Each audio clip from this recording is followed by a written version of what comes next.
함께 보겠습니다. 누가복음 10장의 말씀입니다. 신약성경 누가복음 10장입니다. 1절부터 16절까지의 말씀입니다. 누가복음 10장입니다. 1절부터 16절까지의 말씀입니다. 우리 한 절씩 교독하겠습니다. 그 후에 주께서 따로 70인을 세우사 친히 가시려는 각 동네와 각 지역으로 둘씩 앞서 보내시며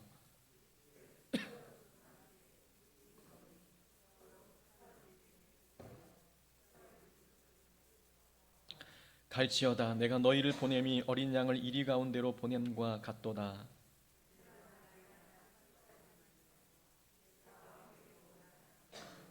어느 집에 들어가든지 먼저 말하되 이 집이 평안할지어다 하라.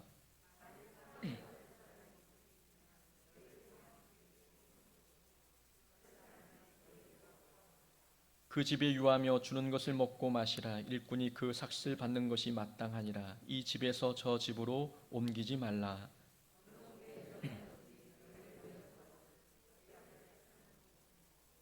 거기 있는 병자들을 고치고 또 말하기를 하나님의 나라가 너희에게 가까이 왔다 하라.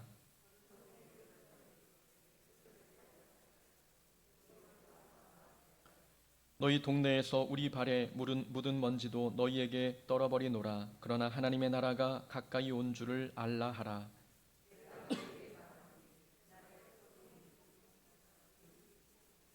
화 있을진저 고라시나 화 있을진저 벳세다야 너에게 행한 모든 권능을 두로와 시돈에서 행하였더라면 그들이 벌써 베옷을 입고 제에 앉아 회개하였으리라. 가버나움아 내가 하늘에까지 높아지겠느냐 음부에까지 낮아지리라. 너희 말을 듣는 자는 곧 내 말을 듣는 것이요 너희를 저버리는 자는 곧 나를 저버리는 것이요 나를 저버리는 자는 나 보내신 이를 저버리는 것이라 하시니라. 아멘. 오늘 본문 말씀 통해서 복음 사역에는 평신도와 목회자의 구분이 없다라는 제목으로 말씀 함께 나눕니다. 저는 39살의 목사가 되었습니다. 빠른 것 같지만 다른 동기들에 비하면 조금 늦은 편이지요. 정상적인 단계를 거쳤다면 30대 초반의 목사가 되었을 것입니다. 하지만 저는 너무 어린 나이에 목사가 되는 것이 두려웠고 그래서 다니던 신대원을 중단하고 견문을 넓힌다는 핑계로 외국에 나가 목사 안수 시기를 조금 늦췄습니다. 귀국하여 신대원을 마치고 39살이 되던 봄 목사 안수를 받을 날이 다가왔습니다. 나이를 먹었고 또 목회 경험도 어느덧 많이 쌓였습니다. 이 정도면 목사 안수를 받아도 부끄러움이 없을까라고 생각해 보았지만 여전히 제 모습은 목사라는 타이틀과 어울리지 않았습니다. 목사다운 사람이 된 다음에 목사가 되는 것이 맞을까? 아니면 먼저 목사 직분을 받고 난 뒤 목사다운 사람으로 변해가는 것이 맞을까 고민이 되었습니다. 그래도 목사 안수를 받고 나면 그 직분의 무게 때문에 나도 목사답게 변해가지는 않을까라는 기대감도 있었습니다. 하지만 목사 안수를 받았다고 해서 사람이 금방 변하는 것은 아니었습니다. 어제까지 전도사였는데 오늘 안수 받았다고 오늘 목사처럼 되는 것은 아니지요. 한번 생각해 보았습니다. 그렇다면 나는 목사다움이 어떤 모습이길래 목사다운 사람이 되고자 노력한 것일까? 좋은 목사가 된다는 것은 무엇일까? 목사답다는 것은 어떤 모습일까라는 생각이 들었습니다. 제가 내린 정답은 좋은 목사가 된다는 것은 좋은 그리스도인이 되는 것이었습니다. 좋은 그리스도인이 되어야 좋은 목사가 되는 것이었지요. 저는 그 전까지 목표를 잘못 세웠습니다. 목사다운 사람이 되려고 하기보다는 좋은 그리스도인이 되려고 해야 했습니다. 우리 신앙생활의 목표는 목사가 되는 것이 아니라 그리스도인답게 사는 것이기 때문입니다. 어떤 특별한 직분자가 되기를 원하는 사람들이 있습니다. 하지만 하나님께서 우리에게 원하시는 것은 어떤 직분의 자리에 올라가는 것이 아니라 이 세상에서 역량 있는 그리스도인으로 살아가면서 교회를 건강히 세우고 세상을 이롭게 만드는 삶을 살아가는 것, 하나님께서 우리에게 원하시는 모습입니다. 그래서 하나님은 우리에게 하나님의 말씀을 성경에 담아 허락해 주셨습니다. 성경은 우리가 그리스도인답게 사는 법에 대하여 말씀해 주고 있습니다. 성경 말씀은 목사만 지켜야 하는 것도 아니고 장로님들만 지켜야 하는 것도 아닙니다. 성경은 모든 그리스도인들이 지켜야 할 하나님의 말씀입니다. 운전 경력이 많은 사람들, 그들만 교통법규를 잘 지켜야 하는 것입니까? 초보 운전자는 교통법규를 잘 지키지 않아도 용서가 가능합니까? 그렇지 않습니다. 운전하는 모든 사람들은 정해진 기준에 따라서 운전을 해야 합니다. 신앙생활도 마찬가지입니다. 항존직이기 때문에 말씀을 더 많이 지켜야 하고 직분이 없는 평신도이기 때문에 적게 지켜도 된다는 것은 옳지 않습니다. 우리는 하나님 앞에 동일한 기준을 가지고 사는 그리스도인입니다. 우리는 그리스도인이라는 기준을 갖고 살아야 되지, 당신은 목사이고 당신은 장로이기 때문에 나는 평신도이니까 나는 당신처럼 살지 않아도 된다라고 말하는 것은 옳지 않습니다. 나는 목사가 아니니 가볍게 말씀을 지켜도 된다, 나는 장로가 아니니 그 정도까지는 하지 않아도 된다라고 말하는 것은 하나님 앞에 통하지 않습니다. 성경은 하나님 나라의 법칙을 가르쳐주고 있기 때문에 우리가 하나님 나라에 속한 그리스도인이라고 한다면 우리는 주신 말씀을 모두가 다 지켜야 합니다. 직분에 따라 다르게 지키는 말씀이 아닌 그리스도인이기 때문에 하나님 말씀을 모두가 지켜야 된다는 것을 우리에게 기억시켜주고 있습니다. 예수님께서 70인을 세워 전도를 보냈습니다. 9장, 오늘 본문 10장에는 70인을 세워 전도를 보내는 내용이 나오는데 앞장 9장 1절부터 6절에는 또 다른 전도 여행을 보내는 내용이 나옵니다. 거기에서는 12사도를 이제 둘씩 짝지어 파송하는 내용이 나오지요. 오늘 본문에는 70인의 그리스도인, 다시 말하면 평신도들을 둘씩 짝지어서 전도 여행을 보냈습니다. 1절 마지막 부분에 보면은 이렇게 말씀합니다. 마지막에 둘씩 앞서 보내시며, 각 동네와 각 지역으로 둘씩 앞서 보내시며 라고 나와 있습니다. 여기서 보내다라는 단어에 집중해 보아야 합니다. 이 보내다라는 단어의 뜻을 가지고 있는 헬라어 두 단어가 있습니다. 하나는 펜포라는 단어이고 또 하나는 아포스텔이라는 단어입니다. 펜포는 단순하게 무엇인가 전달할 때 사용하는 단어입니다. 내가 아무개를 보낸다라고 말할 때 펜포라는 단어를 사용하면 평이한 심부름이나 가벼운 일거리를 위해서 보낸 것이 됩니다. 하지만 아포스텔로라는 단어를 사용하게 되면 무엇인가 공무적이거나 권위 있는 파송을 뜻합니다. 아포스텔로라는 이 단어는 좀 더 무거운 사명과 의무를 담당해야 할 때 사용하고 있는 헬라어라는 것이지요. 그럼 1절에서 말씀하고 있는 예수님께서 70인을 둘씩 짝을 지어 보내셨다라는 이 구절에서 사용한 헬라어는 아포스텔로입니다. 다시 말하면 70인의 평신도가 받은 사명은 가벼운 것이 아니라 중대하고 무거운 미션임을 우리에게 말씀해 주고 있습니다. 흥미로운 사실은 9장에서 예수님께서 12제자를 보내실 때에도 아포스텔로라는 단어를 사용했습니다. 70인을 보낼 때에도 아포스텔로, 12사도를 보낼 때에도 아포스텔로 단어를 사용했다는 것, 여기에 중요한 의미가 있습니다. 예수님께서는 12사도에게 맡겨주신 사명과 70인에게 맡겨주신 사명이 다르지 않다는 것을 뜻하고 있는 것입니다. 12제자는 사도이기 때문에 더 무거운 사명을 주시고 70인은 평신도이기 때문에 가벼운 사명을 주셨다, 그렇지 않다는 것입니다. 예수님은 평신도나 12사도나 이들이 가지고 있는 권세와 능력을 동일하게 평가하셨습니다. 그들을 부르신 이유와 목적에도 차별을 두지 않으셨습니다. 예수님은 직분 따라 기준을 달리 적용하신 분이 아닌 것이지요. 직분을 떠나서 모든 그리스도인들에게 동일한 사명을 주셨다는 것을 우리에게 말씀해 주고 있는 본문입니다. 나는 평신도이기 때문에 맡겨진 사역을 적당히 감당해도 된다거나 나는 성도이기 때문에 신앙생활을 쉬엄쉬엄 해도 된다고 생각하지 말아야 합니다. 본문에서 말씀하는 예수님의 의도는 그런 뜻이 아닙니다. 12제자에게 주신 사명과 동일하게 하나님 나라를 선포하라는 이 무거운 사명을 평신도에게도 주셨습니다. 하나님은 직분을 떠나서 모든 그리스도인들에게 동일한 사명을 허락해 주셨습니다. 그럼 예수님께서 우리에게 원하시는 신앙생활의 모습은 어떻습니까? 직분에 따라서 살아가는 신앙생활의 모습이 달라야 한다는 것을 의미합니까? 그렇지 않습니다. 모든 그리스도인들은 목사다운 믿음을 가져야 하고 모든 그리스도인들은 장로님다운 삶을 살아야 합니다. 모든 그리스도인들은 권사님답게 섬겨야 하고 안석 집사님처럼 사랑을 베풀며 살아가야 하는 것입니다. 직분에 따라서 하나님은 우리에게 다른 삶을 요구하시는 것이 아니라 동일한 삶을 요구하십니다. 예수께서 나와 말씀하여 이르시되 하늘과 땅의 모든 권세를 내게 주셨으니 그러므로 너희는 가서 모든 민족을 제자로 삼아 아버지와 아들과 성령의 이름으로 세례를 베풀고 내가 너희에게 분부한 모든 것을 가르쳐 지키게 하라. 이 말씀은 12 제자에게만 주신 것이 아닙니다. 목회자에게만 주신 사명이 아닙니다. 항존직에게만 주신 사명이 아닙니다. 모든 그리스도인들, 다시 말하면 모든 성도와 평신도들에게 함께 주신 하나님의 사명의 말씀인 것입니다. 우리는 하나님 앞에 귀한 사명 맡았을 때 그 사명을 직분자에게 미루지 말아야 합니다.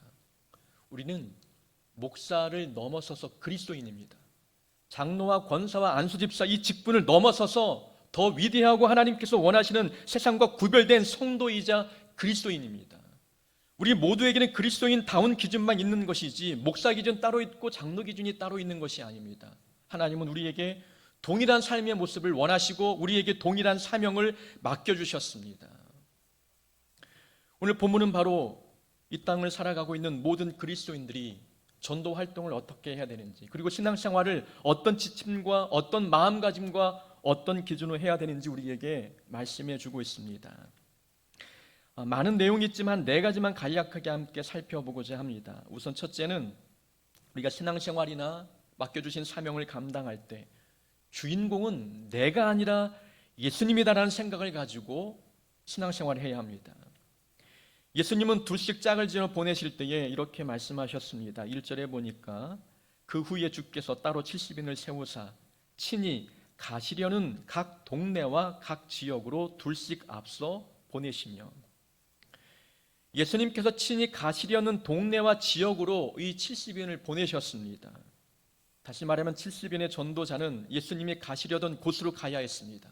자기가 가고 싶은 곳으로 가는 것이 아니라 예수님보다 먼저 앞서가서 예수님이 뒤에 오실 그 길을 준비해야 되는 사명 있는 사역이었습니다.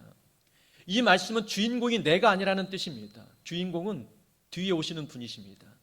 주인공을 위해서 먼저 온 내가 주님의 그 길을 평탄하게 닦아내는 역할들을 감당해야 된다는 것을 우리에게 말씀해 주고 있는 것이지요. 우리가 메인이 아니라 주님이 뒤에 오신다는 것을 우리에게 말씀해 주고 있습니다.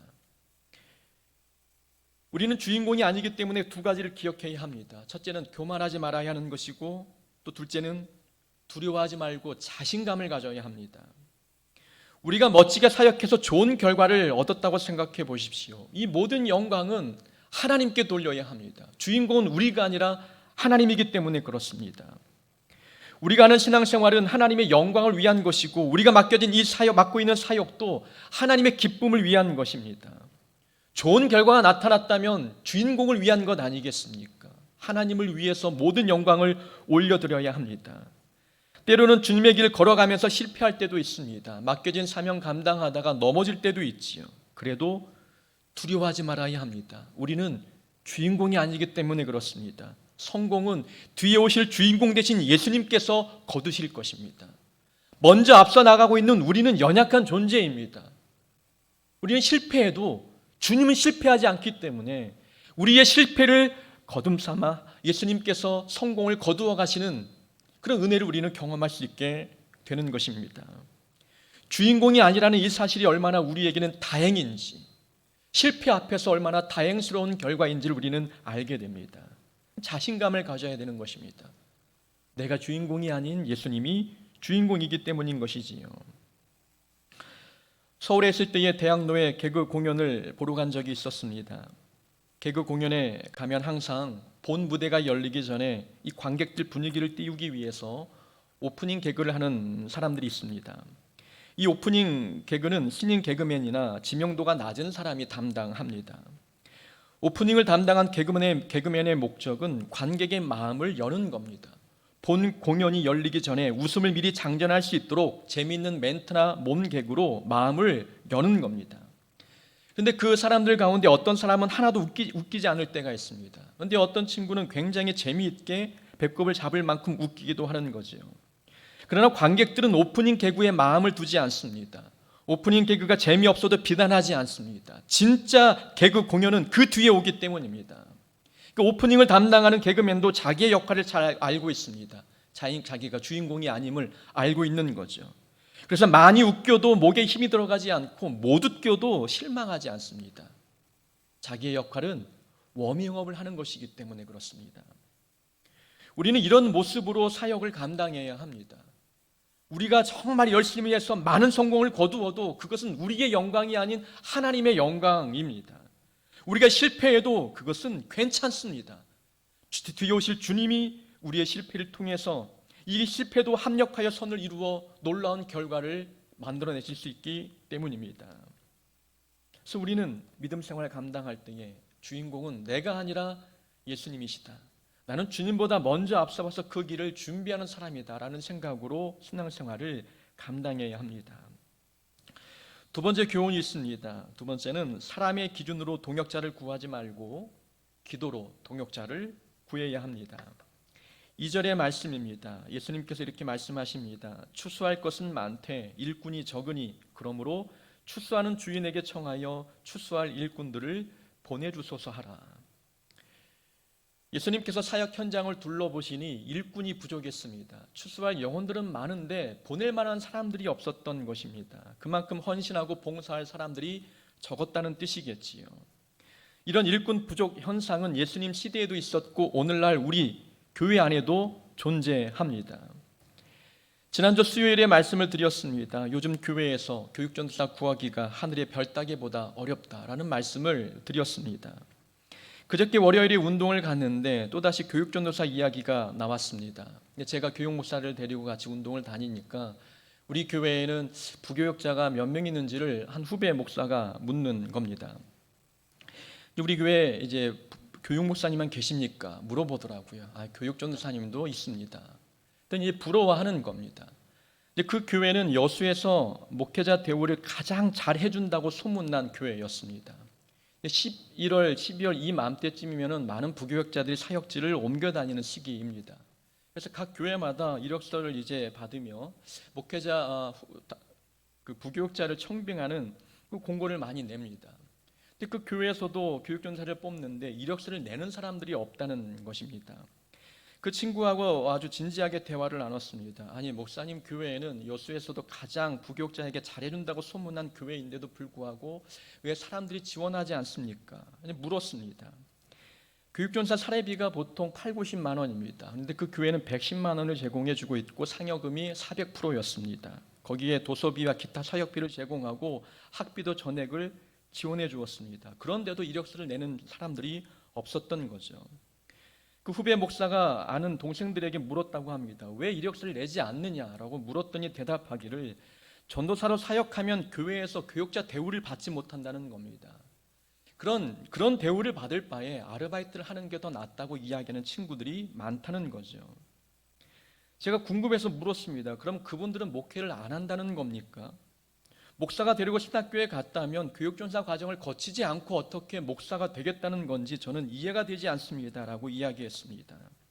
제 생각은 그렇습니다. 욕을 먹어도 교육전도사 때 먹어야 하고 실수를 해도 교육전도사 때 해야 되는 게 맞습니다. 그런 과정을 거치지 않고는 전임 사역자 나갈 때에 그때는 이제 이미 목사의 직분을 받으면 넘어질 때 크게 넘어지게 되는 것이지요.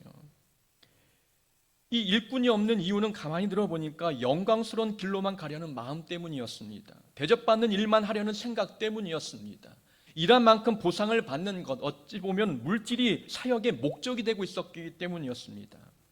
이건 불과 교역자만의 문제는 아니었습니다. 모든 교회마다 봉사할 일꾼이 부족합니다. 연말이 되면 또다시 내년 일꾼을 세워야 합니다. 우리 교회는 내년에는 일꾼이 넘쳐나서 이 번호표를 나누어 드리고 집사님은 내후년에 사역해 주십시오 라는 그런 이야기가 나오는 교회가 되었으면 좋겠다 하는 상상을 해보게 됩니다. 이 일꾼이 된다는 것은 고난의 길을 가는 것과 같습니다. 그렇다고 주님 따라가는 이 십자가의 길이 우리에게 고통과 슬픔만 주느냐? 그렇지 않지 않습니까? 우리가 믿음 생활을 해보면 알지 않습니까? 지금껏 주님의 길 따라가면서 고난의 길이었지만, 가시밭 길이었지만 고통스럽거나 슬프지 않았습니다. 힘들지만 기쁨이 그 안에 있지 않습니까? 어떤 분들은 저에게 묻습니다. 왜 목사님은 그렇게 힘든 목사의 길을 걸어갑니까? 묻습니다. 저는 이 목회의 길을 운동으로 비유하면 등산과 같다고 이야기합니다. 등산을 올라갈 때, 산을 올라갈 때는 정말 힘이 듭니다. 그런데 등산 좋아서 그 길을 산을 올라가는 사람이 내가 이 산을 왜 왔지라고 생각하는 사람들이 있습니까? 땀 흘림이 좋고 아름다운 경치 구경할 수 있어서 좋고 또 정상에 올라갔을 때 성취감이 있어서 좋습니다. 그래서 힘들어도 산 위로 끝까지 올라가는 겁니다. 목회와 신앙생활은 바로 이러합니다. 힘들지만 거기에 기쁨이 있다는 거죠. 보람이 있고 성취감이 있습니다. 그래서 주님 따라가는 그 길은 대접받는 길이 아니고 영광스러운 길이 아니어도 희생하고 헌신하는 일꾼들이 찾아오는 것입니다. 그런데 그런 일꾼이 드물다는 게 문제입니다. 등산의 맛을 보는 사람은 그 산을 찾는데 많은 사람들이 다시 내려올 걸 왜 올라가느냐라는 핑계로 산을 찾지 않는 겁니다. 이 길 고통스럽고 슬픔 가득한 길로만 보이니까 주님 따라가는 그 길을 마다하는 영혼들이 많은 것입니다. 그래서 예수님은 일꾼을 달라고 기도하라 말씀하고 계십니다. 하나님의 일꾼은 기도로 얻어야 함을 우리에게 말씀하고 있는 것입니다. 사람의 방법이 아닌 기도를 통해서 하나님이 주시는 일꾼을 얻어야 된다고 우리에게 말씀하고 있습니다. 주변에 친구가 많고 인맥이 넓으면 좋은 것처럼 생각합니다. 그래서 자기 마음에 드는 사람과 또 친한 사람과 일꾼이 되어서 합력하면 좋겠다 생각을 합니다. 세상 사람들은 마음에 맞는 사람들끼리 어울리면서 함께 뭉치면 좋은 결과를 내겠지만 하나님의 일은 기도로 일꾼을 얻어야 되는 것입니다. 친분이 있거나 인맥을 붙잡거나 아니면 혈연과 학연을 통해서 일꾼을 얻는다는 것은 하나님 나라의 법칙은 아닙니다. 우리는 직분자를 세울 때에도 그래서 기도하고 뽑아야 되는 것입니다. 나랑 친하다고 뽑는 것이 아니라 하나님께서 원하시는 일꾼이 누구인지를 묻고 뽑아야 합니다. 제가 고흥서북교회에 오게 된 것 중에 가장 감사한 일이 하나 있습니다. 정치적인 인맥이나 돈으로 오지 않게 되어서 너무 감사한 거죠. 어떤 교회에서는 저에게 2억을 요구했던 교회도 있습니다. 오래전 일이지요. 어떤 교회는 부임할 준비를 다 했는데 교인들과 인사도 했고 그런데 막상 마지막 순간에 정치력 있는 분의 방해로 모든 것이 무산된 적도 있었습니다.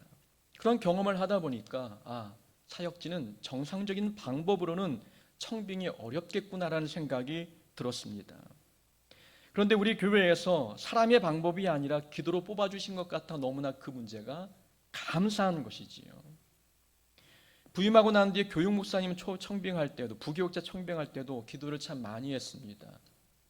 사실 부교육자 때는 담임 목사님 눈치를 보고 맞춰야 되는 게 힘들지만 담임 목사가 되면 부교육자 맞추는 것도 어렵다는 이야기가 있죠.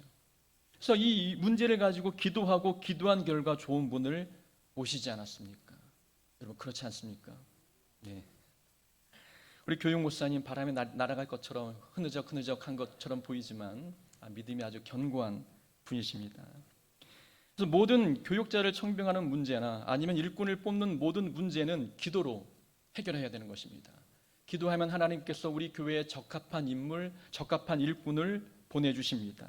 그래서 예수님께서는 일꾼이 부족할 때 기도로 일꾼을 뽑으라 말씀하십니다. 세 번째 신앙의 기준이 있습니다. 신앙생활은 영적인 전쟁입니다. 그러나 성도에게는 이길 수 있는 전쟁임을 기억해야 합니다. 3절에 보면은 갈지어다 내가 너희를 보냄이 어린 양을 이리 가운데로 보냄과 같다라고 말씀하고 있습니다. 예수님은 70명을 어린 양에 비유하시면서 이 70명의 전도자가 가는 사역지는 이리때가 득실거리는 위험한 곳이라고 말씀하셨습니다. 내가 어린 양을 이리 가운데 보냄과 같도다. 예수님은 사역지가 위험한지 알면서도 우리를 보내셨습니다. 여러분 이유가 무엇 때문인지 아십니까? 그곳에 가도 우리가 이길 수 있기 때문입니다. 이리때와 같은 사탄이 우리 앞길을 막아도 우리가 충분히 이길 수 있기 때문에 위험이 보여도 주님은 우리를 보내시는 것입니다. 우리가 가는 길은 예수님께서 가실 길입니다.